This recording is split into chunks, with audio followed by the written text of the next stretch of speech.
Hey guys, so today I'm here to talk about one of the foundations of metal rhythm guitar playing, which is the chug. And more importantly, a little bit of the music science behind chugging, so you can make your riffs less boring and more awesome. This is Chug 101. Firstly, for the few of you who might not know, what is a chug? A chug, of course, it's a word, differs from person to person, but I'm going to use it to describe a chord. So that's going to be two or more notes that are played in the guitar using this palm muted fashion to gain this rhythmic quality.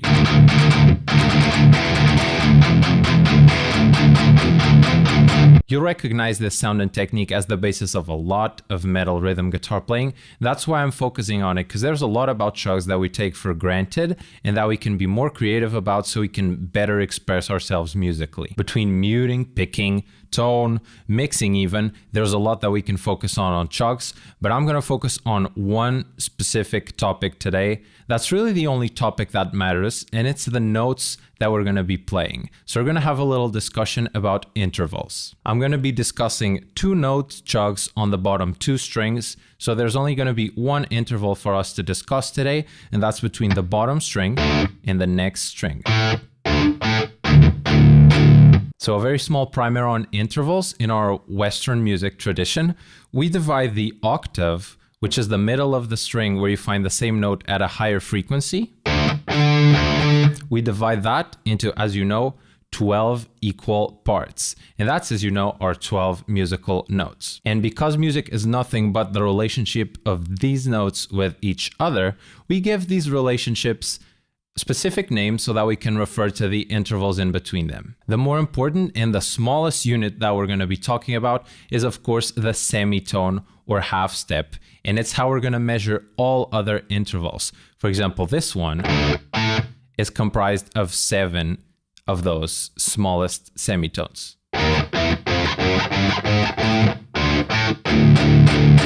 We'll be getting there, but that's really the primer on intervals. All you need to know about an interval is that it's the distance between two notes counted by the semitone, the smallest unit.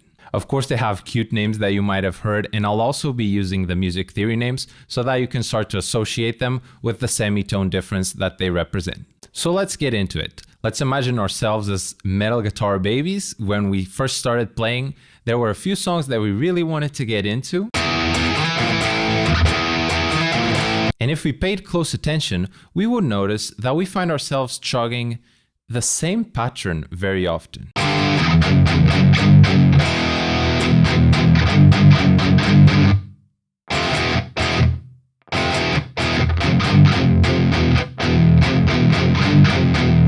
And we really like this pattern. It sounds very heavy. We actually like it so much that we end up detuning our guitar so that we can form that interval relationship on open strings.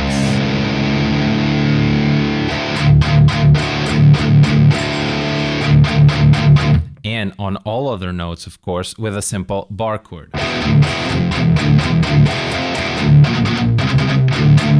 So what is this ubiquitous interval? This is the interval where the notes are 7 semitones apart.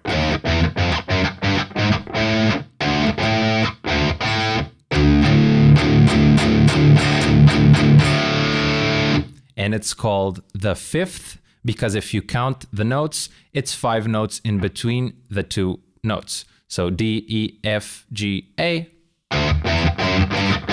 5 notes, it's a fifth. And here's the thing, it's a great choice for an interval. It sounds very good, and it's one of the more consonant intervals. We're going to be talking about consonance and dissonance a lot. So consonance means that an interval, because of physics, the two waves of the two notes that we pick align well together, and that creates this amplification of sound that sounds really loud and really heavy, and that of course we enjoy. The fifth is basically the most consonant interval that isn't the actual octave, so it's basically the best alternative to just playing one note. You add the fifth. It's like a harmonic continuation of the single note. And because of its simplicity, it really finds itself in a lot of guitar music. So you might see why we're here today. We're here to be more creative, find new sounds, try to express our music better. So we're going to talk about all the other intervals you can chug and play on rhythm guitar that aren't the fifth. We're going to be talking about intervals that are shorter than the fifth. We're going to talk about intervals that are wider than the fifth. So where the notes can come closer and can come further than that interval. There's a world of different sounds to discover here, and I'm going to show you what they sound like. I'm going to show you real song examples of them being applied, and I hope you get to apply them in your own riffs and be more creative and better express yourself. So let's go. So let's start talking about the intervals that are shorter than the fifth. There's a characteristic about them that makes them kind of unfit for rhythm guitar, but if you're a more creative composer, it could actually be exactly the thing you're looking for. And let me explain here. So simply put, an interval can be nicely consonant in a higher range, but when shifted to a lower range, that same interval can become dissonant.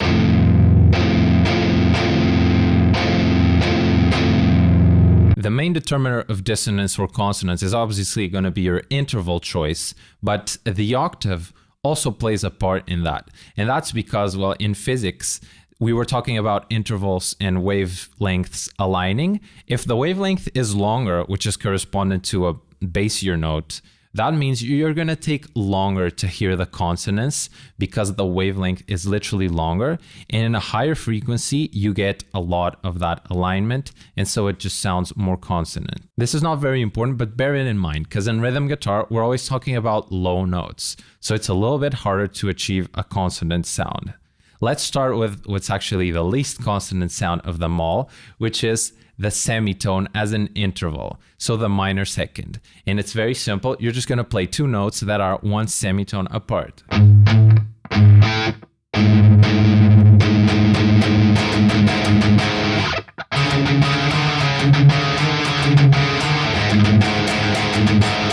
You know this sound in interval for sure. You might be more familiar with it on a higher range. But in a rhythm guitar context, because of what I explained earlier, it's actually even more dissonant because of that low note characteristic. So you should really take advantage of this extra aggression that this interval can bring. And I'm going to show you an awesome example on a song called Blood Brothers by Ocean's 8 Alaska.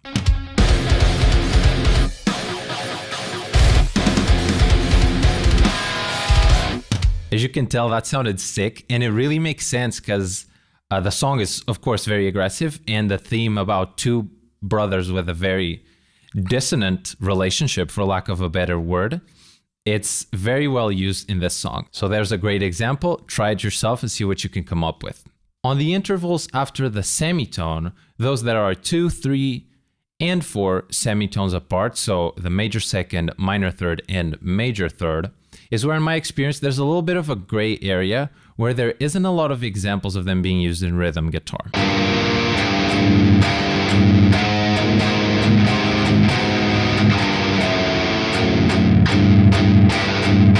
And in my opinion, this is because, again, they kind of constitute this gray area where you're not really at a very consonant interval, but you can't call it really dissonant either. So people just ended up going for different, more obvious intervals.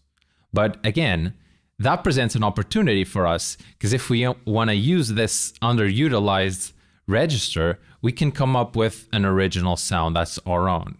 And of course, there's arguments which I just presented for it not being the best option. But then again, there were arguments that we shouldn't be distorting our guitar signal back in the day. And look at us playing through all this gain. So here's something I come up with these intervals. And be sure to try them and see if you can come up with something that you love.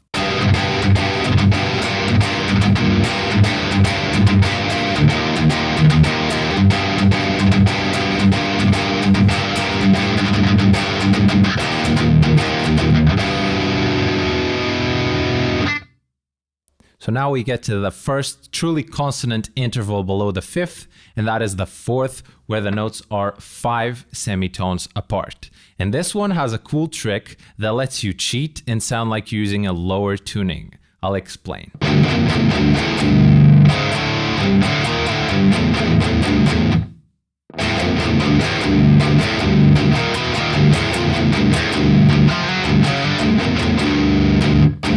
Funny enough, one of the reasons it works so well, it's because it's an inverted fifth. So it always comes back to the damn fifth. But here's the explanation. So if you are playing D and G, that is a fourth. 1, 2, 3, 4, D, G.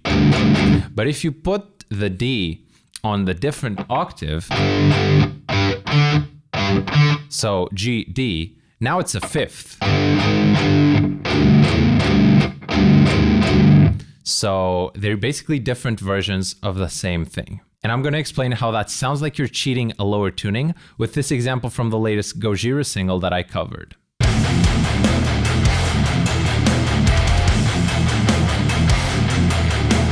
So basically, Gojira is playing this riff in D standard, which is why I got the 7th string to explain to you that if you invert the high string to the bottom,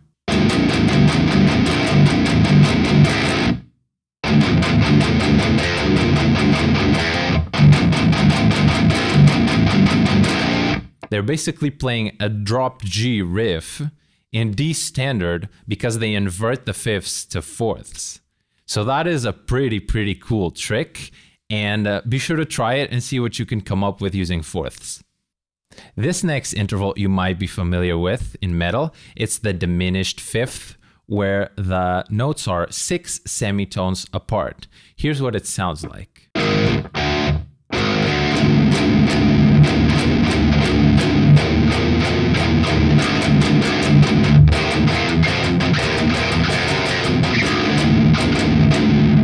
And it's called the diminished fifth because it's just one note off the fifth, diminished from 7 semitones to 6 semitones. You might have also heard of it as the tritone because 6 semitones, half steps, is 3 whole steps. So 3 tones, tritone. And as you can tell, it's a very dissonant interval, especially with the low range characteristic that we're talking about. So again, like the minor second, use this to convey aggression in any kind of bad thing that you would like.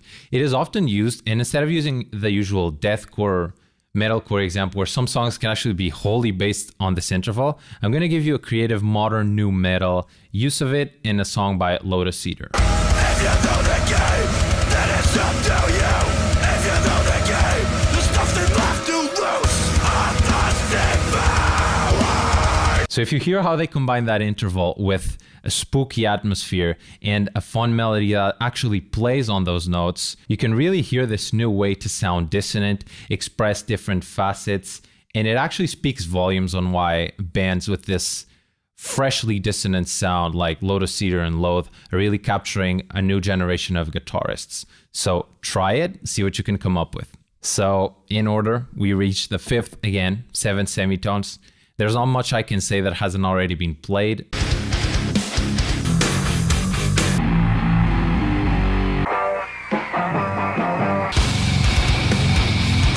But I will add this. There is a reason why it's so used. It is an awesome interval, and we should take advantage of it, especially not only because of the physics behind it, it just sounds good, but because of the social aspect where we have heard so many fifths around that it just sounds good to our ears because we're accustomed to it in normal music. So always take that into consideration. And even me, trying to present to you all the different alternatives of intervals that you can chug, I will still base them around the fifth, and it's going to be most of what I use still. So keep using it. Now we're reaching a part I love, which are the wider intervals, where you're going to be more than 7 semitones away from each other.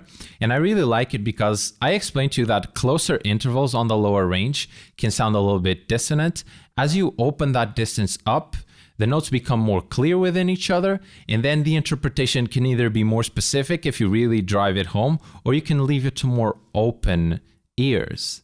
It's very cool, and I'm going to explain, and I'm going to start with the minor sixth. So above 7 semitones, we have 8.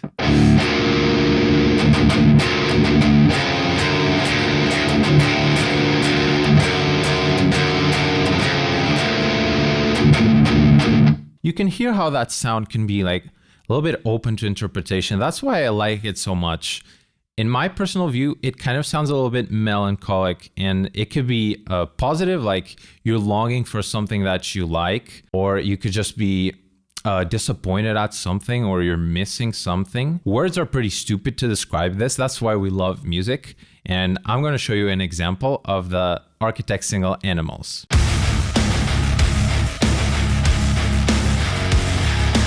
Architects use this a lot, and by using the sixth, the main chord lacks this feeling of resolution.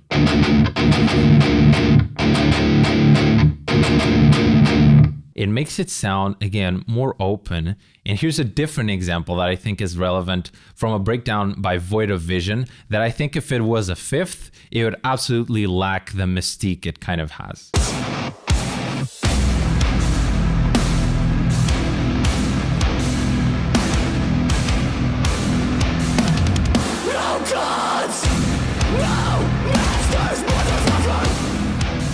I don't know, I just feel like that sound, it just makes you think a little bit more. It makes you ponder a little bit more. But then again, words are stupid. Go try it. Give your fifths an extra semitone and see what that sounds like. Now, the major sixth, 8 semitones, it can enter that gray area of the lower ones. Here's where I'm gonna really have to write the example that I have of a band that really pulls off this interval well in rhythm guitar, and that's Alpha Wolf. Check this out.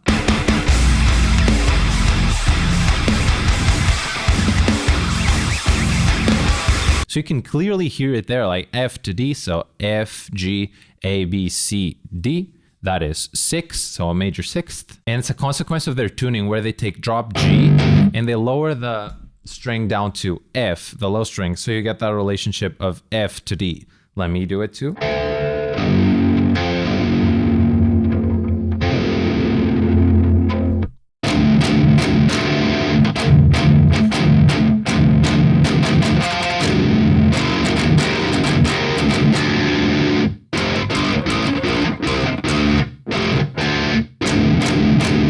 And in my artistic subjective opinion, it kind of sounds a little bit ironic of an interval. Because if you try to put it within the usual major, minor, happy, sad space, especially in low rhythm guitar, it kind of doesn't fit anywhere. It just sits there and like laughs at you. And I think that's why Alpha Wolf pull it off so well, because it's so funky and unusual. When it's a song with this like diss track flavor about just not giving a shit about you or anything, the funky interval really, really helps pull that disdain out. Again, words are very, very stupid, and art is of course subjective. The idea is that you go try it out and see if you find something that you really, really like using. All right, back to drop G.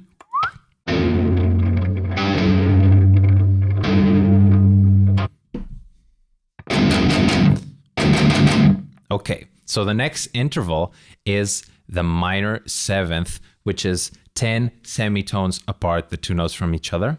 And this is actually, if you don't count the diminished fifth, one of the stronger alternative intervals in modern metal.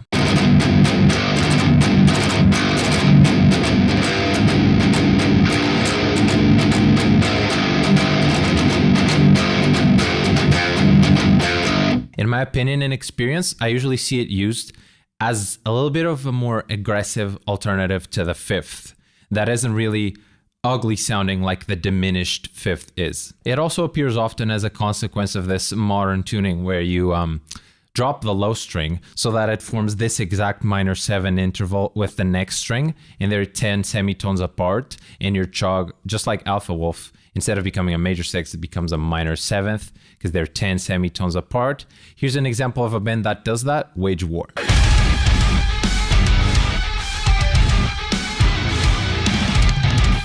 And you could mistake those epic chugs for a 5th power chord, but I can tell that there's a little bit more edge in there, and maybe you can too. And that's why I really think this interval sounds very cool and special when you chug it. And here's another example by Era, where it's very cool. They switch in the same breakdown between using 5ths and this 7th. So you're really gonna be able to tell the difference when they burst with the minor 7 and when they're chugging the normal 5th power chord. Check it out.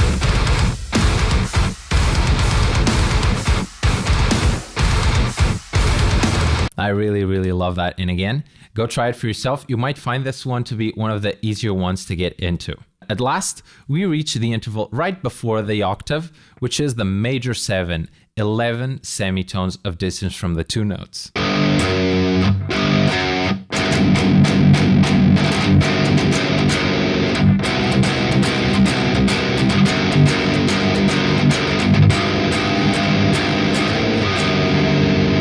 This is one of my favorites for sure, absolutely, because of how many contexts I can work it into. You'd expect the interval beneath the octave, right, one semitone beneath the octave, to be a very dissonant one. And here's the thing, it is dissonant, but depending on the context that you put it in, you can fit it into an aggressive context as much as you can fit it into a pretty context. Here's an example of the bad context.